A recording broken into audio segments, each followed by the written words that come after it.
बिस्मिल्लाहिर रहमानिर रहीम rabbi इश्रह ली सद्री वयस्सिर ली अम्री वाहलुल उक़दतम मिन लिसानी यफ़क़हू क़ौली।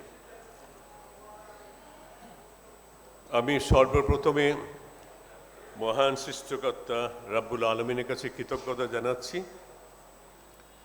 যিনি আজকে আমাদের এই মহৎ বিজয় দিবস অনুষ্ঠানে উপস্থিত হওয়ার সুযোগ দিয়েছেন। আমি কৃতজ্ঞতা জানাচ্ছি এখানে উপস্থিত সমস্ত সেনা কর্মকর্তা, যাদের অনেকেই আমার অগ্রজ, বেশিরভাগ অনুজ যারা এখানে আছেন, এবং তাদের পরিবারবর্গের সদস্যরা উপস্থিত হয়েছেন। আমি বিশেষ করে কৃতজ্ঞতা জানাচ্ছি রাবার পরিচালক মণ্ডলীর সভাপতি চেয়ারম্যান কর্নেল হক এবং অন্যান্য যারা সদস্য আছে তাদেরকে, যারা আজকে আমাকে মহান বিজয় দিবসের অনুষ্ঠানে কিছু কথা বলার সুযোগ দিয়েছেন। আমি আপনাদেরকে আবার একটা কথা বলতে চাই, শুরুতে কিছু নীরবতা পালন করলে ভালো হয়, যাতে সবাই শুনতে পারে কথা। 1 নম্বর। 2 নম্বর হচ্ছে, আমার যে বক্তা স্টেজে থাকে, মঞ্চে থাকে, তার প্রতি একটু শ্রদ্ধা জানানো হয়। কয়েকটা মিনিট যদি একটু দয়া করে নীরবতা পালন করেন, আমরা কৃতজ্ঞ হব। আজকে বিজয় দিবস, কর্নেল হক বলে গেছেন 55তম বিজয় দিবস, সঠিক। আমাদের জাতির ইতিহাসে এবং জাতির জীবনে দুটো সর্বশ্রেষ্ঠ দিবস আমরা পালন করি, একটি স্বাধীনতা দিবস আর একটি বিজয় দিবস, যা যতদিন বাংলাদেশ থাকবে পৃথিবীর বুকে ততদিন স্বর্ণাক্ষরে এই দিবস দুটি, নাম দুটি লেখা থাকবে। প্রায় অর্ধ শতাব্দী পার হয়ে গেছে, তারপরে আরও 5 বছর, 55 বছর পার হয়ে গেছে। প্রতি বছর এই দিবসটা আমাদের মাঝে ফিরে আসে। এই দিবসটা ফিরে আসে একটা মিশ্র অনুভূতি নিয়ে। একদিকে আমরা আনন্দ, উচ্ছ্বাস, গৌরব এবং আলোক বর্তিকা নিয়ে আসে এই দৃষ্টি আমাদের মাঝে। অন্যদিকে সাথে সাথে আমাদের অন্তরে সৃষ্টি হয় কিছু দুঃখ, কিছু ক্ষোভ, কিছু শোক, গ্লানি, এবং আমি বলবো সাথে সাথে যন্ত্রণা, কাদর, বেদনা। প্রথম অনুভূতিটি আপনারা সবাই জানেন, বিজয় দিবস। এই দিনটিতে আমরা হানাদার, দখলদার পাকিস্তান বাহিনীকে হারিয়ে স্বাধীনতা সূর্য ছিনিয়ে এনেছিলাম। আনন্দ তো হবেই, আমাদের বিজয় আনন্দ হবে। দ্বিতীয়টার আমি কেন বললাম, অনেকে মনে প্রশ্ন জাগতে পারে যে আমাদের মনে কেন ব্যথা, শোক, ক্ষোভ, গ্লানি কেন সৃষ্টি হয়। একটা কারণ হচ্ছে, লাখো শহীদের প্রাণের বিনিময়ে আমরা স্বাধীনতা পেয়েছি। তার চেয়ে অনেক বেশি আহত হয়েছে, বিকলাঙ্গ হয়েছে, পঙ্গু হয়েছে, তারা অনেকে এখনো বেঁচে আছে। আমাদের মা বোনদের সম্ভ্রমহানি হয়েছে, ওইটা একটা ব্যথা। আরেকটা ব্যথা আমার, এবং আমার মনে হয় মুক্তিযুদ্ধ সবাই না, যারা এখানে আছেন সেনাবাহিনীর সদস্য, তাদের অনেকে এবং দেশের মধ্যে প্রায় বেশিরভাগ লোকের মনের মধ্যে আরেকটা কারণ ব্যথা হচ্ছে যে 55 বছর পার হওয়ার পরে আমাদের প্রাপ্তি এবং প্রত্যাশার মধ্যে যে আকাশসম পার্থক্য, তফাৎটা, ওটার কারণে আমরা কি চেয়েছিলাম, কি পেয়েছি। যারা শহীদ হয়েছে, কেন শহীদ হয়েছে, তারা কেন প্রাণ দিয়েছে, প্রাণ দিতে প্রস্তুত ছিল। আহত কেন হয়েছে, মা বোনরা তাদের সম্ভ্রম হারিয়েও স্বাধীনতার কথা চিন্তা করে দাঁত কামড় দিয়ে এখনো বেঁচে আছেন, ধুকে ধুকে বেঁচে আছেন, ধুকে ধুকে মরে না, ধুকে বেঁচে আছেন। আমরা ধুকে ধুকে বেঁচে আছি এখনো। কেন? এটা কেন হলো? এটা কারণটা কি? এই প্রশ্নগুলি আমাদের মনের মধ্যে আসে। আমি কোনো রাজনীতিবিদ নই, রাজনীতি আমার নেশাও না, পেশা না। আমি কারো পক্ষেও নয়, কোনো বিপক্ষেও নয়। আপনাদের মতো আমিও স্বাধীনতার পক্ষে, সার্বভৌমত্বের পক্ষে, মানুষের জনকল্যাণের পক্ষে। তো যখন কোনো শাসক গোষ্ঠী, কোনো ব্যক্তি যখন স্বাধীনতার বিপক্ষে, সার্বভৌমত্বের বিপক্ষে, জনগণের স্বার্থের বিরুদ্ধে, দেশের স্বার্থকে যখন কাজ করে, তখন আপনাদের মতো আমারও হৃৎপিণ্ডে রক্তক্ষরণ হয়। এটা স্বাভাবিক, যে কোনো দেশপ্রেমিক সচেতন নাগরিক এই ঘটনা ঘটবে। এই ঘটনা আমার হয়। অনেকে বলবেন 55 বছর পর উন্নতি হয়েছে, হয়েছে অনেক। একটা দেশ যখন 55 বছর পার করে উন্নতি হবেই। বছরে বছরে আমাদের বাজেট হয়, উন্নয়ন বাজেট হয়, হবে। কিন্তু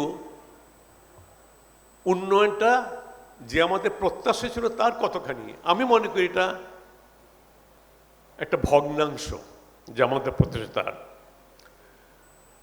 কেন আমি বলবো, আজকে যদি আমরা আমার বয়স হয়েছে, আমি 70 ঊর্ধ্ব, আমি বলি অশীতি পর হতে পারি যদি আল্লাহ তার আমার কিছুদিন হায়াত দেন। আমার এখানে শ্রদ্ধ অনেক আমার অগ্রজ সেনা কর্মকর্তা যারা আমার চেয়ে বয়স বেশি, কিন্তু আমিও বাংলাদেশে যে গড় আয়ু তার পার হয়ে গেছে অনেক আগে। কখন চলে যাবে, কখন ডাক আসবে ওপারে চলে যাওয়ার, তা জানি না। তবে কয়েকটা কথা আমি স্পষ্টভাবে বলি, সবচেয়ে বলার সুযোগ পাই যখন বলি, এখানেও বলছি আর কি। সেটা হচ্ছে এই যে বাংলাদেশে যে উন্নয়ন হয়েছে, কিন্তু উন্নয়নটা কত পার্সেন্ট লোক সংখ্যার মধ্যে কাছে পৌঁছেছে। কয়েকটা চিত্র আপনারা সবাই জানে, যা স্মরণ করিয়ে দেওয়ার জন্য। অর্থনীতি বলা হয় যে আমাদের অর্থনীতি জিডিপি অনেক উপরে উঠে গেছে। পার ক্যাপিটা ইনকাম 3000 $3500। এটা কোনো মাপকাঠি না। কখন অনেক দেশে জিডিপি অনেক আছে, ইন্ডিয়া জিডিপি অনেক। এখনো ইন্ডিয়াতে 30% লোক খোলা আকাশের নিচে মল ত্যাগ করে। এখন ইন্ডিয়া গ্রাম অঞ্চলে এখনো কিন্তু আপনার সতীদাহ প্রথা আছে। আমাদের দেশেও তাই। 1% লোকের হাতে 80% হচ্ছে আমাদের সম্পদ কুক্ষিগত করা আছে। পাকিস্তান আমলে দাউদ আজমদির মতো 100টা পরিবার ছিল, 100 কোটি টাকা যার কোটিপতি বলতাম। আমাদের এখানে হয়তো 1000 লোক আছে বা কয়েকশো লোক আছে যারা হাজার হাজার কোটি টাকার মালিক। এই তো অর্থনীতির প্রয়োজন। আপনি যদি রাস্তায় গিয়ে দেখেন, এখন আমি ধানমন্ডি থাকি, আমি লেকের পাড় দিয়ে হাঁটি, প্রতিদিন দেখি দৈনন্দিন লোকের সংখ্যা বাড়ছে, ভিক্ষুকের সংখ্যা বাড়ছে। তার অর্থনীতি তো কোথায় গেল? $3500 এই মাপটা কোথা থেকে আসে? আজ একটা শ্রমিক যে এখন $100 কামায় না মাসে, সে হিসাবটা এর মধ্যে আছে, নেই। শুধু এইটা পিকচার রয়েছে। আমরা বেক্সিমকো, বসুন্ধরা, সামিট, এসালম এগুলো জন্ম দিয়েছি, পালিয়ে গেছে তারা, এখন কে কোন ধরনের পালিয়ে গেছে। তো এটা অর্থনীতি কেমন করে? বড় বড় দালান কোঠা হয়েছে, বড় বড় প্রশস্ত রাস্তা হয়েছে, বড় বড় প্রেস্টিজের প্রজেক্ট হয়েছে, যেগুলো অনেকে এখন মুখ থুবড়ে পড়ে আছে। এটা তো কোনো ইন্ডিকেশন না। তো যারা বলে আমি অর্থনীতিবিদ না, আমি সাধারণ একজন নাগরিক, এবং এটা অর্থনীতির প্রয়োজন হয় না জানার জন্য। তো এই অবস্থা হতেছে আমাদের অর্থনীতি। অন্য জায়গায় যদি আপনি চিন্তা করেন, আমাদের শিক্ষা বলেন, আপনার স্বাস্থ্য খাতে বলেন, এখনো দেশে, আমাদের দেশে 60% লোক ন্যূনতম স্বাস্থ্য সেবাটা পাচ্ছে না। 30% লোক এখনো দারিদ্র্য সীমার নিচে বসবাস করে। আবার শিক্ষার অবস্থা দেখেন না কেন? আমাদের শিক্ষকরা সম্মান প্রদর্শন করবে, সবাই না, বেশিরভাগ সংখ্যক প্রশ্নপত্র বিক্রি করে ছাত্রদের কাছে। আপনি ইউনিভার্সিটিতে এখন সেকেন্ড ক্লাস আছে যারা শিক্ষক, আমরা কল্পনা করতে পারি না। এই তো শিক্ষার অবস্থা। সব জায়গাতে তাই। রাজনীতির অবস্থা দেখেন, প্রতিটা জায়গায় দেখেন কি অবস্থা। গত 55 বছরে সব শাসকরা এই জন্য দায়ী। কিন্তু যেটা কর্নেল হক বলে গেল, 16 বছর বা 17 বছরতে এখানে নর্দমায় নামিয়ে দিয়েছে, আমরা আবর্জনা চলে গেছি, ধ্বংসের দ্বার প্রান্তে আমাদের নিয়ে গিয়েছে। তো সেই জন্য ব্যথাটা হয়, কষ্ট হয়, রক্তক্ষরণ হয় হৃদয়ে, যে চলে যাব পৃথিবী থেকে কিছুদিন পরে যখন ডাক আসবে। কিন্তু আমাদের পরবর্তী প্রজন্মের জন্য কী রেখে গেলাম, কি করে গেলাম, সেটা আমাদের ভাবতে হবে। এখন এটার থেকে পরিত্রাণে কি কোনো উপায় নাই? আমাদের এটাকে মেনে নিতে হবে আমাদের। তাহলে কি আমরা স্বাধীনতার অযোগ্য? আমি তো সেটা মনে করি না। আমার মনে হয় যেটা আমাদের দেশের চেয়ে খারাপ অবস্থা অনেকই ছিল। তার অনেক পরিবর্তন। আপনি কোরিয়ার কথা চিন্তা করেন, সিঙ্গাপুরের কথা চিন্তা করেন, মালয়েশিয়ার কথা চিন্তা করেন, তার উপর তো পরিবর্তন এসে আমাদের পরে অনেক তারা স্বাধীনতা অনেকে পেয়েছে, এদের মধ্যে অনেকেই। তারা অবস্থা দেখেন কি অবস্থা হয়েছে। তো এটি কি জন্য? সঠিক নেতৃত্বের কারণে। একটা দেশের ডেস্টিনি, ভবিষ্যৎ পুরোপুরি পাল্টে দিতে পারে নেতৃত্ব। আমরা সেই নেতৃত্ব পেয়েছি, হয়তো পেয়েছিলাম, কিন্তু সদ্ব্যবহার করতে পারিনি। কারণ এই দেশে তো জন্ম নিয়েছে কিছু সন্তান। এই দেশে তো শের বাংলা ফজলুল হক সরওয়ার্দী জন্ম নিয়েছে, মৌলানা ভাসানী জন্ম নিয়েছে, শহীদ জিয়াউর রহমান জন্ম, ডক্টর ইউনূস জন্ম নিয়েছে, এফর খান জন্ম নিয়েছে, অনেক কিছু সন্তান আছে। তা আমরা পারলাম না কেন? নেতৃত্বের কারণে। এবং সেই নীতিটা পচে গেছে আমাদের গত 15-16 বছরে। কল্পনা করা যায় একটা দেশকে, দুর্নীতি আমাদের মধ্যে সব দেশই আছে, এটা বলার অপেক্ষা না, কিন্তু দেশকে বিক্রি করে দেওয়ার একটা দেশের কাছে, সেটা তো পৃথিবীর কোনো দেশে শোনা যায় না। দেশদ্রোহী অনেক আছে, অনেক বিশ্বাসঘাতক আছে, কিন্তু যারা শাসনভার যাদের হাতে, তারা আরেকটা দেশের নির্দেশটা বিক্রি করে দেবে উইদাউট বিং আস্কড, এই দৃষ্টান্ত পৃথিবীর ইতিহাসে আমার জানা নেই কোনোখানে আছে বলে। এইটা দুঃখজনক। এই জন্য হৃৎপিণ্ডের রক্তক্ষরণ হয় এই সময়ে। তো পরিত্রাণ কি? আমার মনে পরিত্রাণ হচ্ছে এই, যেটা আমি বললাম, আমাদের লোক আছে, আমাদের মেধা আছে। আপনি যদি দেখেন আমাদের দেশের ভিতরে, দেশের বাইরেও আমাদের ছেলেপেলেরা, লোকরা অনেক কৃতিত্ব অর্জন করছে, অনেক সুনাম অর্জন করছে তারা। তো আমাদের তো মেধা আছে, মেধারে কাজে লাগানো।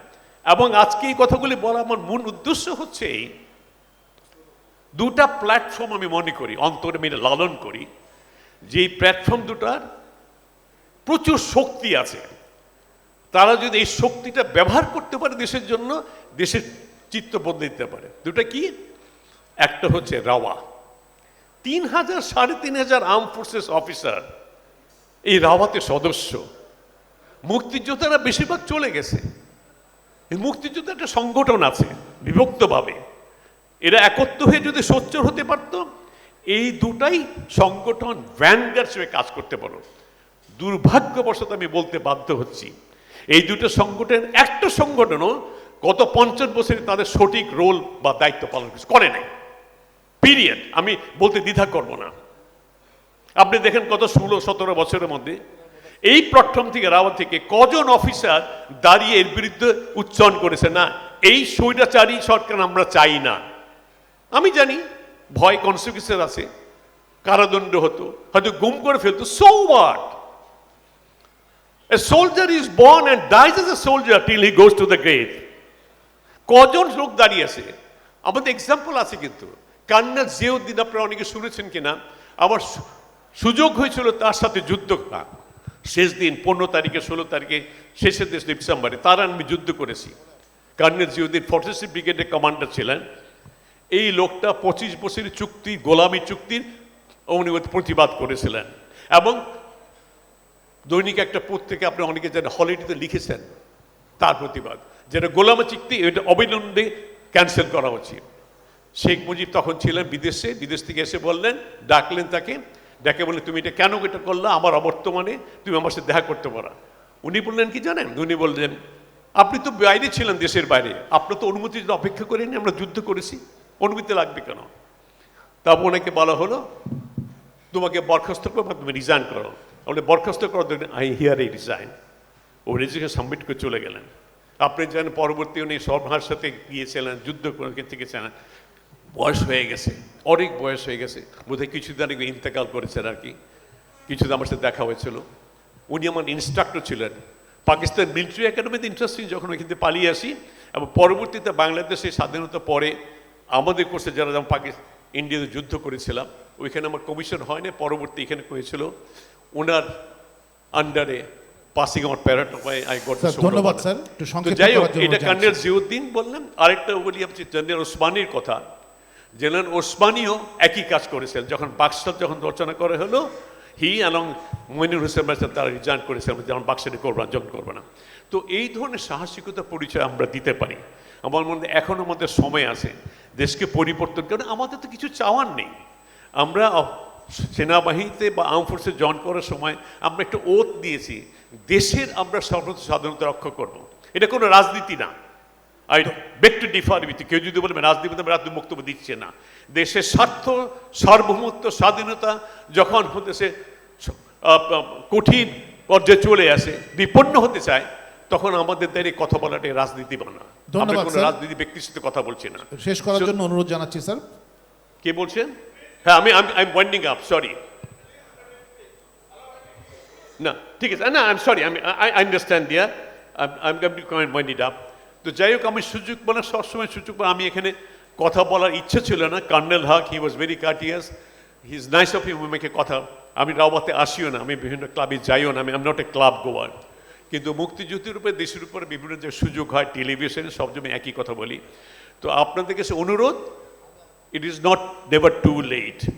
আবার এই যে আমাদের জুলাই কাজটা হলো, এটাও আমি আমার কষ্ট পেয়েছি, যেই প্লেস নিয়ে, যে প্রতিজ্ঞা নিয়ে, প্রতিশ্রুতি নিয়ে সরকার এসেছিল, সেই প্রতিশ্রুতি পূরণ হয়নি।